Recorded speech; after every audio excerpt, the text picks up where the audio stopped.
அன்பான உங்கள் அனைவருக்கும் வணக்கம். ஒரு மகிழ்ச்சியான செய்தியை உங்கள்கிட்ட பகிர்ந்துக்கிறேன். நான் நடித்து இயக்குன படையாண்ட மாவீரா ஓடிடி தளத்தில் அமேசான் பிரைமில் ரெண்டல் அந்த தளத்தில் வந்திருக்கு. அதாவது ஒரு இனமும் வனமும் சிதைந்த வரலாறு சந்தனக்காடு. ஒரு நிலமும் வளமும் திருடப்பட்ட கொள்ளையடிக்கப்பட்ட ஒரு வரலாறு படையாண்ட மாவீரா. அரியலூருங்கிற அந்த சிமெண்டாலை, அந்த கூட்டங்கள் எங்களுடைய மண்ணை சூறையாடி அந்த அரியலூர் மாவட்டத்தையே நீர்மூலமாக்கிருச்சு. கடலூர் மாவட்டம் நெய்வேலியில் அந்த நிலக்கரி யமன் அந்த கடலூர் மாவட்டத்தையே இன்னைக்கு ஏறக்குறைய அது பாலைவனத்துக்கு சமமான ஒரு மண். சுற்றி இருக்கிற 6-7 மாவட்டங்கள் நிலத்தடி நீர் போயிடுச்சு. இந்த அரியலூர் சிமெண்டாலைகளை எதிர்த்தும் அந்த நெய்வேலி நிலக்கரி யமனை ஜெயங்கொண்டம் லிக்னைட் கார்பரேஷன் அது பரவ நினைச்சதை தடுத்தும் அந்த மண்ணுக்கும் மக்களுக்கும் ஒரு காவல் அரணாக, ஒரு மாவீரனாக நின்று காடுவெட்டி குரு அவர்கள் காப்பாத்தின, பாதுகாக்க அவர் சமரசமற்ற முறையில் நின்ன அந்த ஒரு பெரும் வரலாறு தான் படையாண்ட மாவீரா. இந்த படைப்புல இது ஒரு பெரும் பொருட்செலவில் உருவான ஒரு படைப்பு. என்னுடைய நண்பன் சமுத்திரக்கனி, சரண்யா பொன்வண்ணன் அவர்கள், ஆடுகளம் நரேன் அவர்கள், மன்சூர் அலிகான், ரெடின் கிங்ஸ்லி, நாயகியாக புஜிதா, மதுசூதன ராவ், பாகுபலி வில்லன் பிரபாகர், ஐயா இளவரசு, ஐயா ஏஎல் அழகப்பன், என்னுடைய மகன் ஒரு இளம் நாயகனாக தமிழ் கௌதமன், இப்படி எண்ணற்ற திரை நட்சத்திரங்கள் இந்த படைப்பில் நடிப்பு கலைஞர்களாக பங்கெடுத்திருக்காங்க.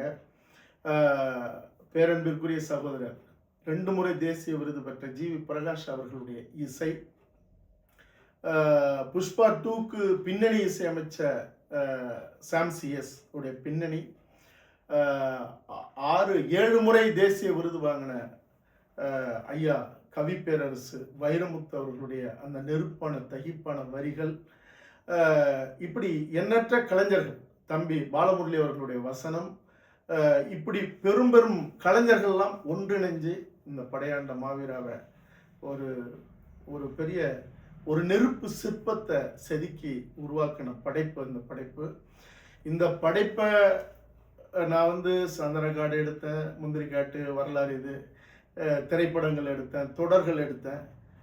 இது நாள் வரைக்கும் பட்ட வலிகளும் ரணங்களும் இந்த ஒரு படைப்பு என்னை அவ்வளோ பெரிய காயத்தை, பெருவழிகளை கொடுத்தது. ஆனாலும் கூட சமரசமற்ற முறையில் இந்த படைப்பில் என்னென்னலாம் சொல்லணுமோ இந்த மண்ணுக்கும் இனத்துக்குமான ஒரு தலைநிமிர்வை, எதிர்கால தலைமுறைகளை உருவாக்க, அல்லது இந்த மண் மேலே இனத்தின் மேலே ஒரு பெரும் பற்று கொண்ட ஒரு உணர்ச்சி பெருக்கான படைப்பாக உருவாக்கணும்னு நான் என்னென்னலாம் நினைச்சனோ அதையெல்லாம் நான் கொண்டுட்டு வந்துட்டேன்.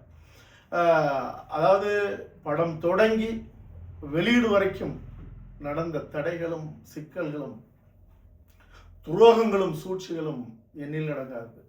அதுக்கப்புறம் அது திரையில கொண்டுட்டு வரும்போது நடந்ததெல்லாம் படுபயங்கரமானது. திரைக்கு அப்புறம் இப்ப ஓடிடி தளத்துக்கு கொண்டு வரதும் இந்த நிலைங்கிறதும் சாதாரணமானது இல்லை. ஆனால் இது எல்லாம் தாண்டி ஒரு வீரியமான விதை பாறையிலையும் முளைக்கும் அப்படிங்கிறது போல இன்னைக்கு இந்த படைப்பு உங்க பார்வைக்கு வந்திருக்கு. நான் போராடினேன், கஷ்டப்பட்டேன், என் மேல பரிதாபப்பட்டு இந்த படைப்பை பாருங்கள்லாம் ஒரு காலமும் நான் சொல்ல மாட்டேன். அது அந்த படைப்புக்கான தரமும் வீரியமும் அதுக்கான வலிமையும் இருக்குன்னா அது எப்படியும் அது அதனுடைய இடத்தை அது எடுத்துக்கும். அதாவது இந்த மண்ணை காக்க நின்ன ஒரு பெரும் போராட்டம், சமரசமற்று நின்ன ஒரு மாவீரனுடைய வரலாறு.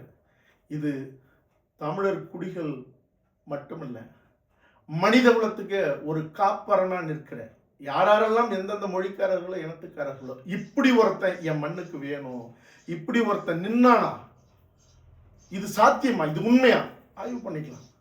அதையெல்லாம் தாண்டி இந்த மண்ணுக்கான ஒரு பேராயுதமாக இந்த படைப்பு வந்திருக்கு. காலத்துக்கும் இது காவியம்ங்கிறத இந்த படைப்பை பார்த்தவர்கள் உணர்வார்கள்.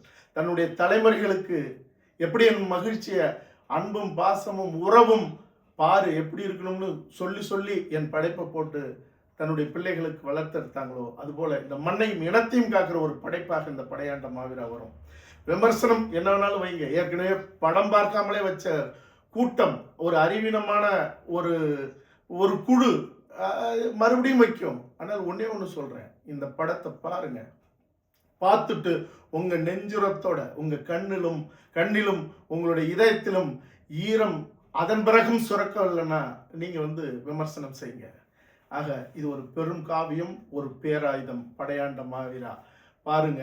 அடுத்தது சந்தனக்காடு, முந்திரிக்காடு, என்னுடைய இலக்கு வன்னிக்காடு.